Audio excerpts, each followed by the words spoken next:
Here is a number that should stop you cold. 166 million Americans say they understand personal finance. They can tell you what a budget is. They know what a savings account is. Some of them even invest in the stock market. But 78% of those same people are living paycheck to paycheck. Not because they are lazy, not because they don't earn enough, but because what they think financial literacy means is completely wrong. And the scary part? The more confident someone feels about their financial knowledge, the more likely they are to be making the exact mistakes that keep them stuck. In this video, I am going to show you 3 things that will completely change how you think about money. Number 1, why the definition of financial literacy that schools and banks gave you was designed to keep you from building real wealth. Number 2, the one thing that separates people who become wealthy from people who stay financially stuck, and it has nothing to do with income. And number 3, the hidden layer of financial knowledge that wealthy people actually use that almost nobody is talking about. Let me show you exactly how this happened and why it matters more right now than at any point in modern history. Let's go back to 1957. That is the year the phrase financial literacy first appeared in a U.S. government document. And the definition they gave it was simple: the ability to understand and use basic financial skills. Things like balancing a checkbook, understanding an interest rate, knowing how to open a savings account. That sounds reasonable, right? Here is the problem. That definition was built for a world where your employer gave you a pension, where you worked at one company your whole life, where inflation was low and house prices were affordable. That world no longer exists. But here is the mini surprise that most people miss. The definition never got updated. Schools are still teaching the same financial literacy curriculum that was designed for your grandparents' economy. And the banks, the same banks that profit when you stay in debt, have been the biggest funders of financial literacy programs in America for the past 30 years. Think about that for a second. The institution that makes money when you carry a credit card balance is funding the program that teaches you about credit cards. Between 2000 and 2020, banks and financial institutions spent over $1.5 billion on financial literacy programs. And in that same period, household debt in America nearly doubled. So either the programs are not working, or they were never designed to work. Now here is where things get really interesting. In 2019, researchers at the University of Chicago ran one of the most important studies on financial literacy ever conducted. They tested thousands of Americans on standard financial literacy questions, things like compound interest, inflation, and risk diversification. Then they tracked those same people's actual financial outcomes over 10 years. Here is what they found. People who scored highest on the financial literacy test were not significantly wealthier than people who scored lowest. Let that sink in. Knowing the right answers to financial questions did not predict wealth. It did not predict debt freedom. It barely predicted anything at all. But here is where it gets really interesting. The researchers found one factor that predicted financial success better than financial knowledge, better than income, better than education level. Financial behavior, not what people knew, what people actually did with money when nobody was watching. This is where the traditional definition of financial literacy completely falls apart, because it focuses almost entirely on knowledge. Can you calculate compound interest? Do you know what a mutual fund is? Can you read a credit score? But it almost never asks, when you are stressed at 11 p.m. and your phone shows you a flash sale, do you buy? When you get a pay rise, do you save the difference or expand your lifestyle? When your friend buys a new car, do you feel pressure to keep up? Those are the moments that determine your financial future, and traditional financial literacy courses spend almost zero time on them. Here is a real example. 2 people, both earn exactly $60,000 a year. Both know what an index fund is. Both have read the same personal finance books. Person A invests $500 a month automatically from age 25. They never think about it. They never check the market. Person B also knows they should invest $500 a month, but they wait until they feel financially ready. They check the market. They get nervous when it drops. They pause contributions. They restart. They pause again. By age 55, Person A has $1.1 million. Person B has $180,000. Same knowledge, completely different behavior. Almost $1 million of difference. But if you think that is surprising, wait until you hear this. Here is a question nobody in a financial literacy class ever asks you. How do wealthy families stay wealthy across multiple generations?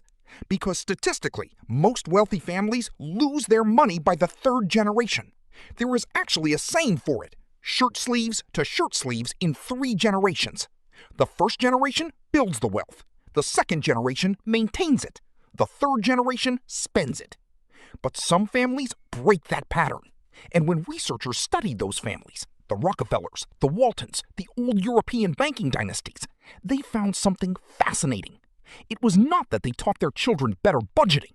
It was not that they gave them better investment tips. They taught them a completely different relationship with money.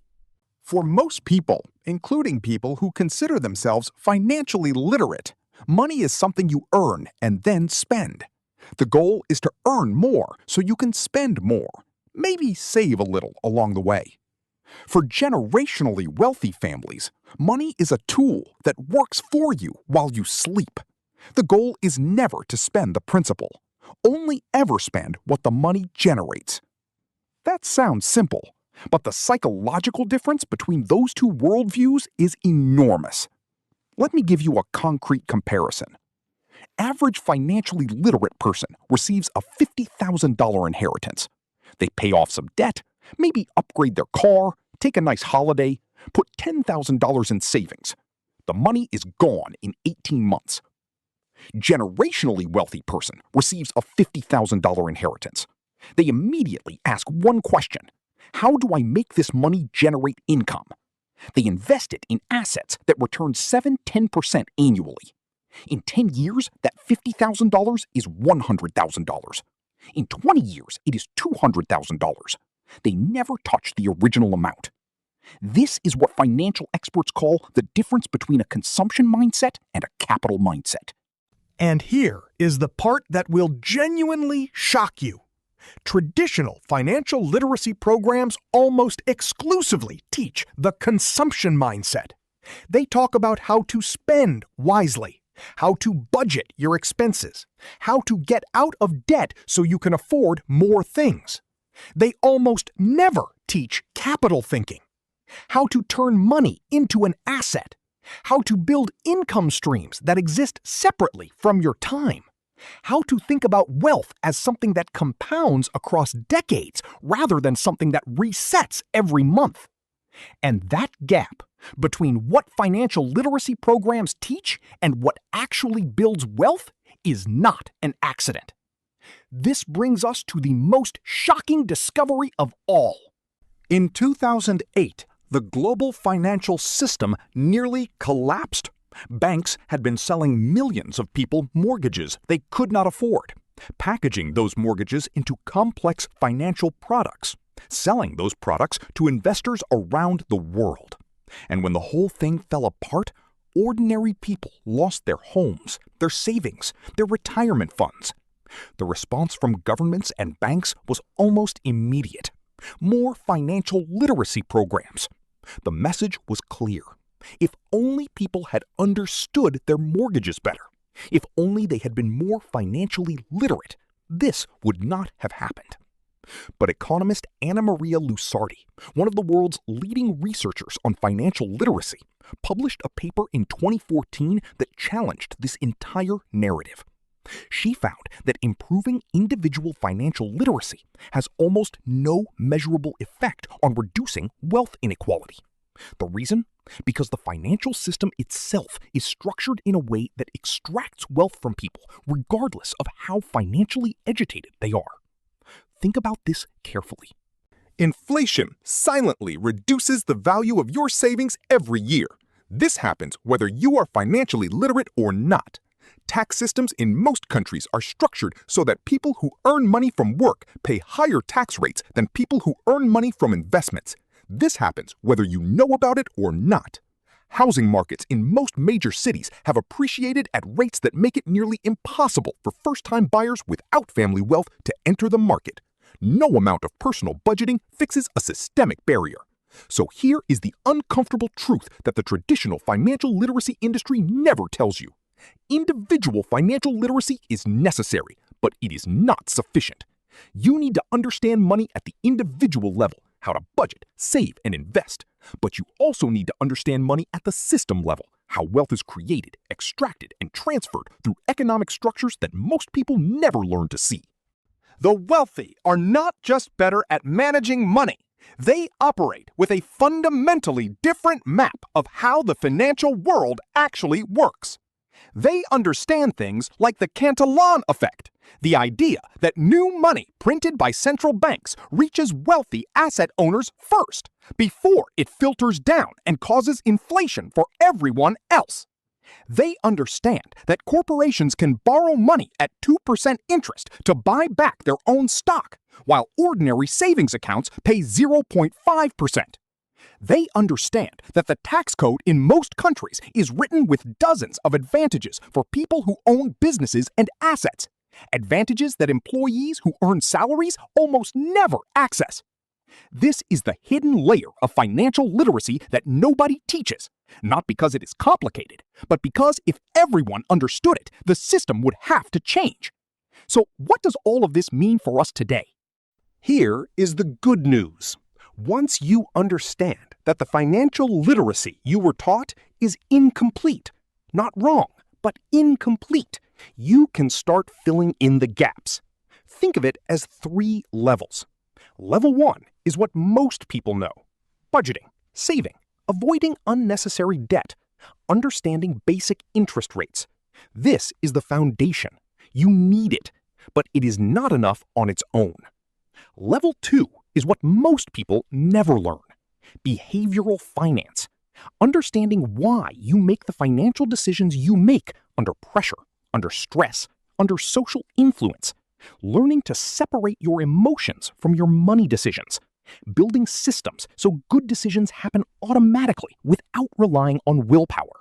This is the level where most wealth is won or lost, not in knowing the right answer, in doing the right thing consistently over time.